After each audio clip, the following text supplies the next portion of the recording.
Mera hero T2 has changed his look. Yes, he's become an astrologer to convince his wife Panchi. He's holding Panchi's hand in the market and is doing Bhavishyavani for her.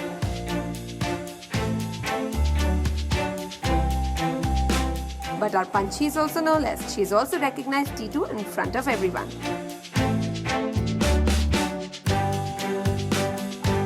Of course, all of us enjoy it. और कोई scene अगर आप खुद करके enjoy करो तो वो पक्का अच्छा निकलता है. That's there. और रही बात पंछी का भविष्य मैंने बता दिया तो वो ये है कि देखो टाइम विल टेल कि पंछी का भविष्य बताया टीटू ने, but things will unfold in a way जो उसने बोला है. So I think that's the beautiful part about it कि बाय चांस ऐसे कुछ भी बोल दिया पर सीक्वेंसेस ऐसी होंगी कि वैसा ही हो रहा होगा. आपने अभी देखा होगा जहाँ पर इसने फिर से झूठ बोला था कि मैं गुलगुले से पैसे कमा कर लाया हूँ, जहाँ ये कुछ छीन कर लाता है, तो वो हाइट्स हो गई थी. इससे पहले डे 1 से वो कुछ ना कुछ झूठ बोलता जा हम रहा था. सबको पता है कि वो मिसअंडरस्टैंडिंग है, वो पंछी गलत सोच रही है, ऐसा एक्चुअली नहीं हुआ था. हाँ, इसके पर्सपेक्टिव से देखो तो ऐसा ही दिखेगा, but truth is something else. पंछी के सामने आया नहीं है ट्रूथ, तो जब आएगा तो I think she will understand. पंछी को कहाँ टाइम लगेगा यार टीटू को पहचानने में. कम ऑन, मतलब कितने भी डिस्गाइज में आएगा तो पंछी को पता होगा टीटू है. तो she was also, I think when I read the scene कि वो कहीं ना कहीं थोड़ा ये ले रही थी, फिरकी ले रही थी. अच्छा बेटा तू ज्यादा डेट आना पड़ेगा, I already know who you are. भी यही बोला था फर्स्ट लाइन से, क्योंकि अगर आपने वो पान वाला सीक्वेंस भी देखा होगा तो जब पंछी टीटू ने एग्जैक्टली, तो पंछी को तो पता है कि टीटू की प्रेजेंस से शी कैन, बट वो ये था कि हाँ तू बोल क्या बोलना है तेरे को. Let's see. अब जब टीटू ने ठान लिया है कि अब तो ये करना ही है, and definitely I am loving the fact कि जिस तरह से टीटू की डेडिकेशन दिखा रहे हैं ना कि यार अब तो मेरे को पता चल गया मेरे को लाइफ में क्या चाहिए था, क्या मिसिंग था, what is the cause and reason behind everyone suffering, and that thing which was missing was love.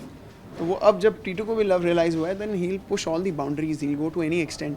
And अभी तक जो हमने सीन शूट करे हैं उसके अंदर भी ये है कि that he is like ready to take everything. You bring it on, I am there, I will stand and I will take you back home. पहले बोलते थे यार ये तो हाथों को फोल्ड करने के लिए यहाँ पे रेखाएं होती हैं, but if that's the case हमारे नेक पे भी रेखाएं होती हैं, हमारी कमर पे भी रेखाएं होती हैं. नहीं होता, पैरों पे, हाथों पे और माथों पे ही होती है. तो I think these do stand for something. How we all have names, how we have stamping, branding. So probably it's universe way of showing us something which we are not, probably now we are not aware. Ancestors बहुत aware थे. और कहीं palmistry and astrology I think अब corrupt हो गई है. पहले कुछ और था, of course उसका meaning रहा होगा. It's also a study. Science is what, 100 years old. This has been thousands of years old. So I of course believe in that, but it should be authentic and real, which is not. So हाँ, then I would say that I don't know about that.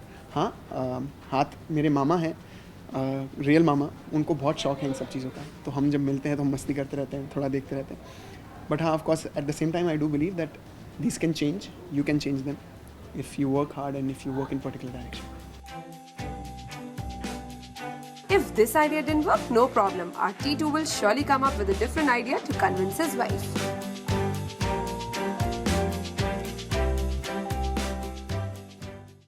Hello people, I'm Priyansh Jora. You're watching India Forum. Keep watching India Forum and subscribe to What's Up to You.